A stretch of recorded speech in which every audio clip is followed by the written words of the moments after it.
Hi, my name is Dr. Padilla. I'm a professor in computer science and psychology. I've been a professor for over 5 years now. Last year I did a video on, is it worth it to get a PhD in 2025? And I thought I would update the video for 2026. Lots of things have been happening in academia, some things that were continuing from 2025 on, and now they're maybe a little bit more important.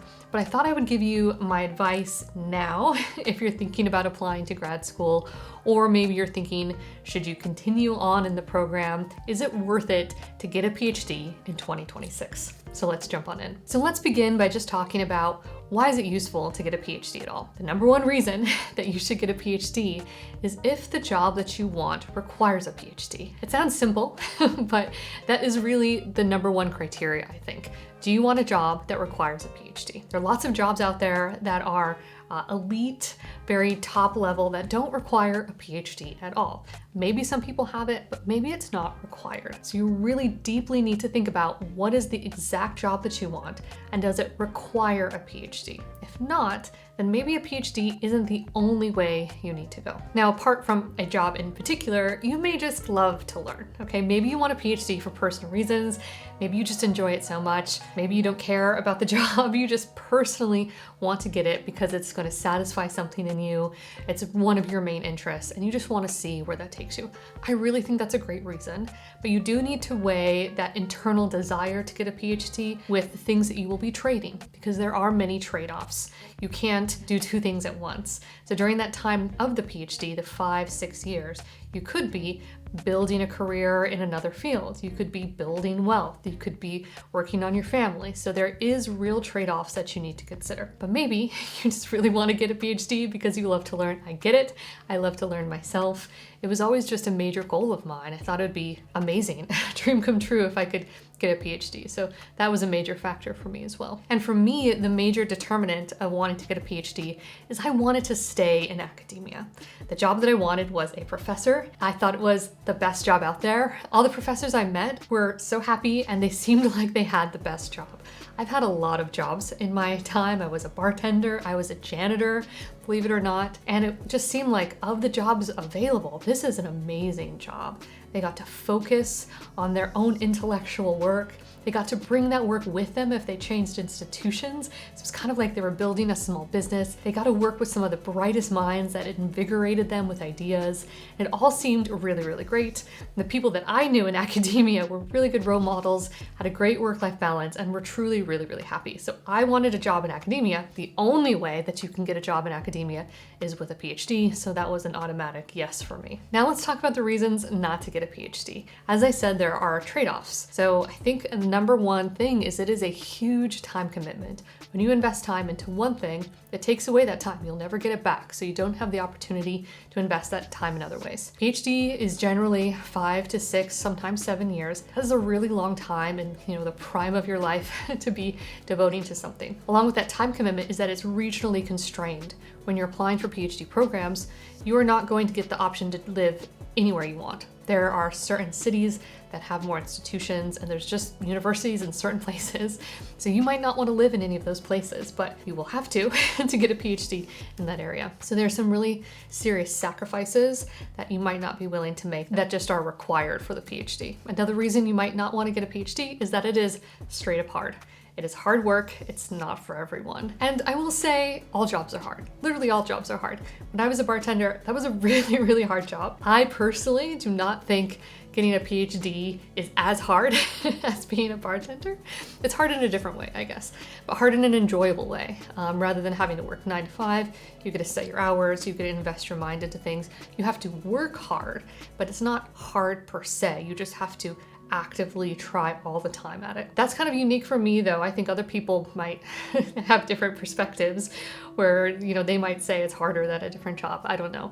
I think all jobs are hard. I like the specific unique advantages of a PhD versus things like being a janitor or a bartender. I thought those jobs were frankly harder, but it is hard work. There's no way around it. And I think the thing that's a little different about the PhD is that you need to make it to the end. So if you give up midway, you might get a master's along the way, but you won't get the result of that. You can quit a job at any point, and it's okay. You're not losing that time.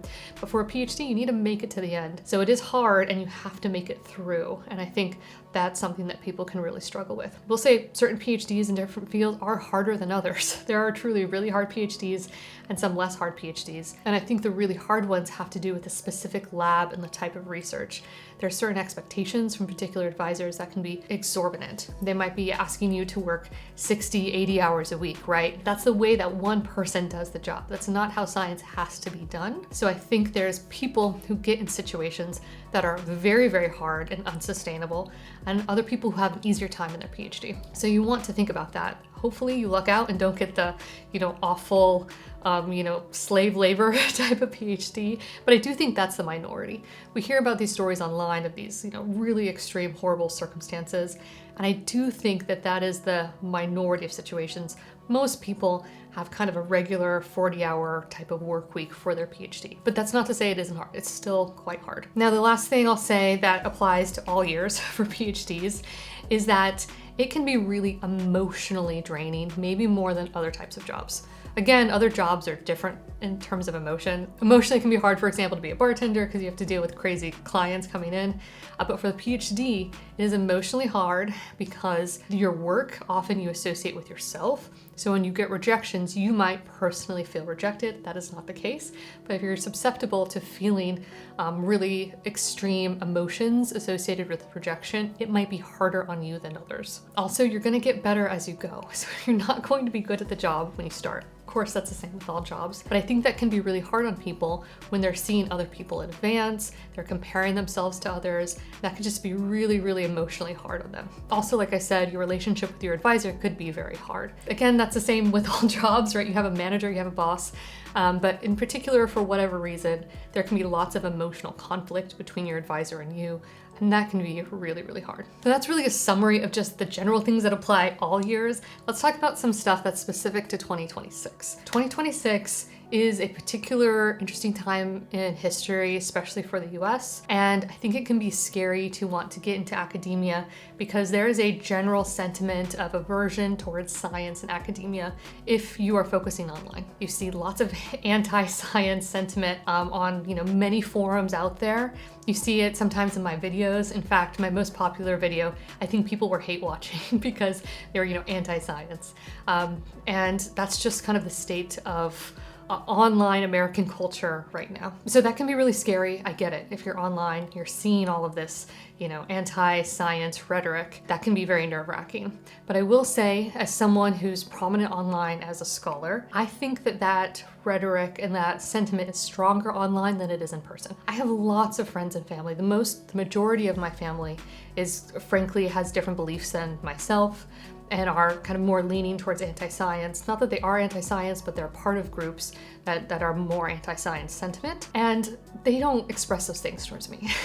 What they want is they want science to help them. They want science to be used to better their lives and make sure that they, for who they are, can have a healthier and safe life. And I get that. That's what I want too, okay?